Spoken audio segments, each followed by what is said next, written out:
Imagina un verano cualquiera en Estrasburgo, en el año 1518. Las calles estaban llenas de gente haciendo sus labores diarias. Comerciantes vendiendo frutas, panaderos sacando hogazas calientes del horno, niños corriendo entre los adoquines mientras sus madres vigilaban desde las ventanas. La ciudad respiraba normalidad, hasta que la normalidad dejó de existir. Todo comenzó con una mujer llamada Frau Trofea. Nadie sabe exactamente qué la llevó a moverse de esa manera, pero una mañana salió a la calle y comenzó a bailar. Al principio, la gente pensó que era solo un capricho, una extravagancia pasajera, pero Frau Trofea no se detuvo. Sus pies golpeaban el suelo con un ritmo incontrolable. Su cuerpo giraba, su cabello se movía salvaje bajo el sol, y en sus ojos había un brillo que no parecía humano. Horas pasaron y ella no se cansaba. La multitud comenzó a mirarla con curiosidad, luego con preocupación. Finalmente, algunos valientes trataron de intervenir, pero nada funcionaba. Era como si su cuerpo ya no le obedeciera, como si una fuerza invisible la obligara a seguir.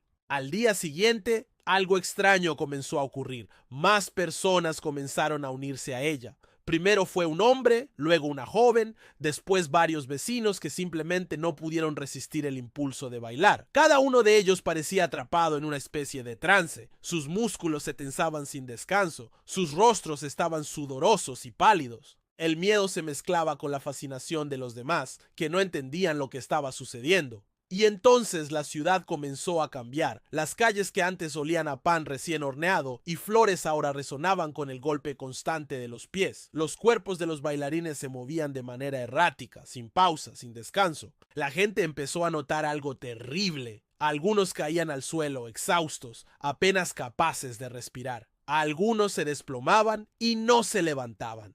Algunos murieron ahí mismo, en medio del adoquinado, mientras otros seguían bailando como si fueran invencibles. Los médicos fueron llamados, los curanderos también, pero nadie sabía cómo detenerlo. Trataban de calmar a los afectados con hierbas, con plegarias, incluso con golpes para sacarlos del trance. Nada funcionaba. Algunos vecinos comenzaron a susurrar que era un castigo divino, una maldición enviada por Dios por algún pecado desconocido. Otros pensaban que era la ira de un demonio escondido en la ciudad, alimentándose de cada paso, de cada giro, de cada respiración. Para entonces, la historia de Frau Trofea y su contagio invisible ya había cruzado toda Estrasburgo. La gente comenzó a tener miedo de salir a la calle, porque no sabían quién sería el próximo en caer. Y lo más aterrador era que no había señales de advertencia, no había reglas ni lógica. Simplemente el baile no se detenía. Y mientras los cuerpos continuaban moviéndose,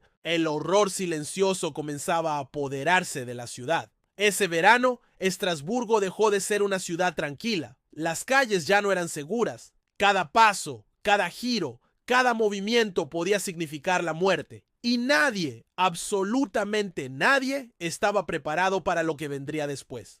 El segundo día después de que Frau Trofea comenzó a bailar, la situación se volvió incontrolable. Lo que al principio parecía un extraño incidente aislado se había transformado en un espectáculo aterrador. Decenas de personas se habían unido al baile. Ya no eran curiosos ni vecinos que simplemente acompañaban la escena. Eran víctimas de algo que nadie podía comprender. Sus cuerpos se movían sin pausa. Sus rostros brillaban de sudor y sus ojos mostraban la mezcla de éxtasis y desesperación. Los habitantes que no estaban afectados miraban con horror y repulsión.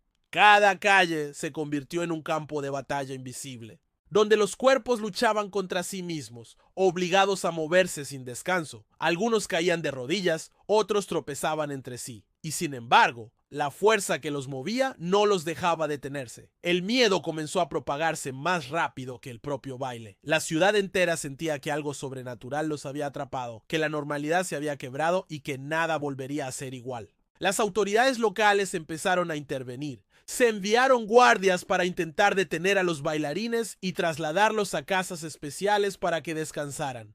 Pero cada intento era inútil. Los bailarines simplemente se resistían con una energía que parecía no provenir de este mundo. Algunos fueron atados a camas, mientras otros eran vigilados constantemente. Pero nada funcionaba. Incluso quienes estaban amarrados lograban mover los pies y los brazos en un ritmo imposible, como si su cuerpo hubiera dejado de pertenecerles. Mientras tanto, los médicos de la ciudad estaban perplejos. Nadie sabía cuál era la causa de aquella epidemia. Algunos sospechaban que podía ser una enfermedad contagiosa, otros pensaban que era histeria colectiva, pero la realidad era más inquietante. Cada teoría parecía insuficiente frente a lo que estaban presenciando. Lo más aterrador era que los bailarines no podían alimentarse ni descansar, y aún así continuaban. La fatiga comenzaba a cobrarse su precio. Muchos caían muertos mientras otros seguían sin poder detenerse, como si la muerte misma no pudiera liberarlos de la danza. Entre la confusión surgieron rumores y supersticiones. Algunos afirmaban que los bailarines estaban poseídos por espíritus del inframundo, que la ciudad había sido maldecida por algún pecado colectivo. Otros decían que era un castigo divino por el orgullo y la vanidad de los habitantes. Cada historia alimentaba el miedo y la paranoia, y la población que no bailaba empezaba a aislarse, evitando las calles y observando desde las ventanas con terror. Para entonces, Estrasburgo había dejado de ser un lugar seguro. Cada esquina escondía el riesgo de que alguien comenzara a moverse de manera incontrolable. Las familias temían que incluso un familiar pudiera sucumbir en cualquier momento, y las noches se llenaban de llantos y susurros. El baile ya no era solo un fenómeno, era un monstruo invisible que devoraba la ciudad desde dentro, paso a paso, hasta que nadie estaba a salvo. Y mientras la ciudad observaba impotente, más personas caían bajo la maldición, sumándose al ritmo mortal que parecía no tener fin. Nadie podía detenerlo. Nadie sabía cómo sobrevivir. Y la pregunta más aterradora flotaba en el aire: ¿quién sería el siguiente?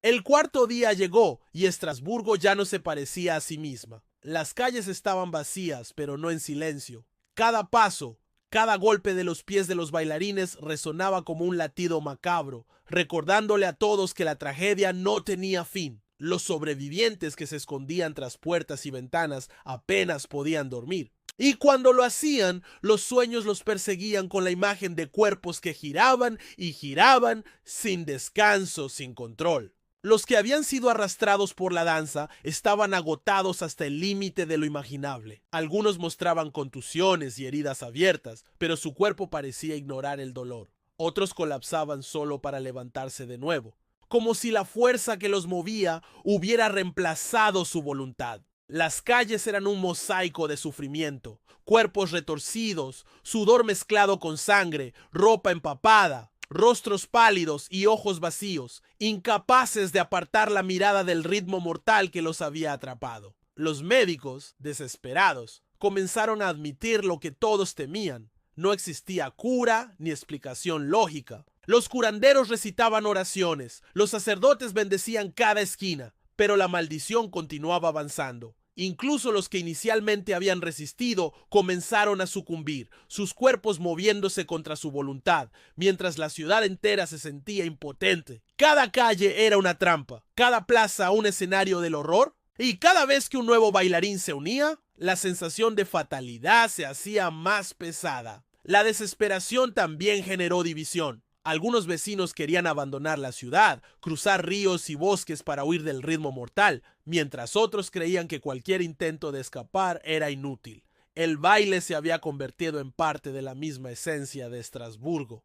Las casas se cerraban, los mercados quedaron vacíos y el miedo se convirtió en un ente palpable, acechando detrás de cada puerta y en cada sombra. Pero mientras todo parecía perdido, surgió un momento de conciencia colectiva. Los sobrevivientes comenzaron a contar historias, a observar patrones, a analizar quién había comenzado primero y cómo se habían contagiado los demás. Surgió una pequeña esperanza. Tal vez, solo tal vez, si entendían el origen de la maldición, podrían detenerla antes de que acabara con toda la ciudad. Y mientras la noche caía sobre Estrasburgo, un silencio extraño se mezclaba con el eco de los pies golpeando el pavimento. La ciudad estaba rota, los cuerpos agotados, y la mente de todos temblaba ante la pregunta que nadie podía responder: ¿alguno de ellos sobreviviría al último día de aquel baile infernal?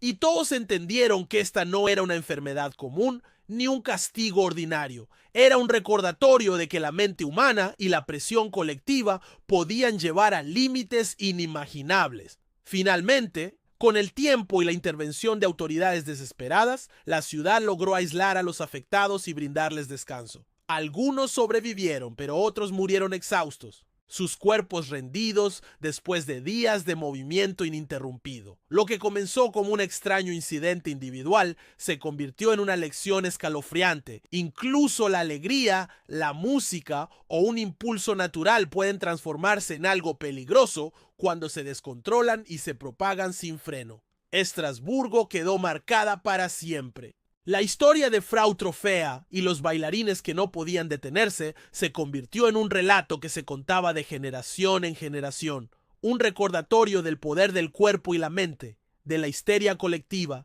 y de cómo lo inexplicable puede alterar por completo la vida de una comunidad. Y ahora, después de haber escuchado esta historia escalofriante y real, quiero invitarte a ser parte de nuestra comunidad. Si te ha gustado este relato, suscríbete a mi canal, Archivo Violeta, y no olvides darle like para que más personas conozcan estas historias que pocos se atreven a contar. Además, quiero saber tu opinión. Comenta abajo qué te ha parecido esta historia. ¿Cuál te impactó más o qué detalle te dejó con escalofríos? Cada historia que compartimos aquí busca estremecer, sorprender y hacernos reflexionar sobre lo inesperado que puede ser el mundo. Y ahora, tú eres parte de ella.